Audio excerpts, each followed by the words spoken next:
Welcome back. Stasa23 here, back again with some knife therapy. And if you're noticing this knife and you're thinking, hey, Nick, we've seen this knife on your channel before, that is correct, but I had some misinformation that it was my fault, kind of miscommunications, and I got to clarify some stuff about this knife.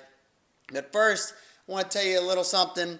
If you go check out on Knife News, you will see an article about Kizer revealing a new budget knife series called the Tangram. And after I had talked with who I purchased this knife from, Dirk Pinkerton, custom knife maker, Dirk said that the Tangram series is to Kizer similar to what the Bird knives are to Spyderco. So just to clear that up, I had had it I don't know, I hadn't said it right the first time. And the series, like I said, you probably heard if you're subscribed to Kevin Cleary and Zelrick's channel, you've heard him talk about the Tangram series from Kizer. And this is one of the offerings that will eventually hit the stores, but this is going to be a little ways away.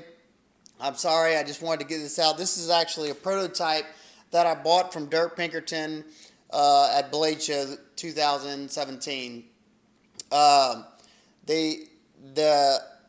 first line of knives that will be coming from this series will be in-house designs. 4 out of the 5 of them are in-house designs, and then they will be working with the custom makers, kind of like they do on their Vanguard knives and their Bladesmith series. So let's talk about this knife real quick. And also they said that they're hoping that these knives will be hitting dealers sometimes in August. Not this one in particular, but the new models they have coming. Go check out Knife News and Kevin Cleary and Zelrick. They talk about these the knives also. So what do we have here? We have a nice Warncliffe blade. This one's going to be called the Orion, designed by Dirk Pinkerton, and as you can see, this is the Tangram. The steel on this variant is JPN Acuto, which is kind of similar to 440C. I had it on, I think it was my Ripple by CRKT. It performed pretty well. Definitely great budget line steel, but they said it just depends on what's readily available and for the price point. Let's see, on this one you can see there's a 4-way positional pocket clip, deep carry pocket clip, just your standard fold over pocket clip. You're going to have G10. I was told they probably won't offer this color. It's the ones I saw were brown and I think maybe green. I can't really remember. On this side you got the name of the knife and the maker's mark of the designer, Dirk Pinkerton, right there. And as you can see, it says prototype.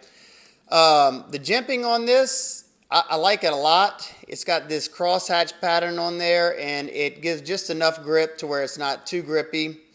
The grind on it is perfect for work task. It's not super thin, but it's not one of those overbuilt wedges either. You got a very attractive top swedge up there. Your corners are knocked off. You got no sharp edges up here. It's a flow-through design with some pillar back spacers. You got some jimping right here for traction. And like you said, this is a prototype, so there will be things that will be changed when it comes to the final design of this. And he said one thing off the back that he's pretty sure they're going to change is, as you can see, that opening cut's pretty much flush, and it's kind of hard to disengage the lock on that, but it's definitely doable. The flipper tab's nice, and the action on this is very nice. The detent's dialed in just right. It's running on phosphor bronze washers at the moment. Like I said, I don't know if that'll stay like that. You got stainless liners. I don't think, they're not milled out on this one. I would think, being that they're a budget line, they won't have milling in the inside. I think the price point on Knife News said they would be in the 50 and under price range. And I'll tell you what, At $50, I would buy this knife all day long. Very, very nice action. Let me just give you another shot of that. It whips out of there. Another thing that I'd like to see maybe change is the flipper tab. It's not uncomfortable. I just wish there was maybe a flat spot on there for a push button. But you can also do a light switch on there. That's probably the most comfortable deployment is the light switch method. The ergonomics, you got that deep choil right there, and the flipper tab that acts as a guard. Really locks in, nice and comfortable design. Dirk has done a few collaborations with Kizer thus far. I can't think of all the names offhand. I should have did my homework before, but pretty much all of them I've liked. He has another Warncliffe frame lock. I'm not sure the name of that one. I don't know if it's the Orion also. It kind of resembles this one a little bit. But like I said, that's my bad. Sorry about that, Dirk. The sharpening notch or whatever was done flawlessly. As you can see the plunge line going down right here, and you will be able to sharpen it all the way to the back with no wonkiness in your grind. Straight, you'll have it straight all the way across. This one came super sharp. Let's see if I can do a quick edge test on it. Pretty much all the Kizer knives that I've gotten, I think I've owned 5 or 6 so far, and they definitely do a good job of sharpening. But being a prototype, like I said, things will change. You got stainless screws. You got 1 pivot screw, 3 body screws.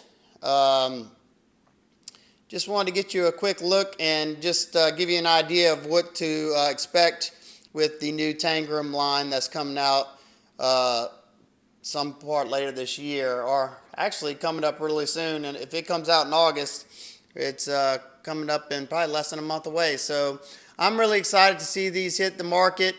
I really think they will take well. People love a good, well-done budget line knife. I'd like to hear y'all thoughts down in the comment section below.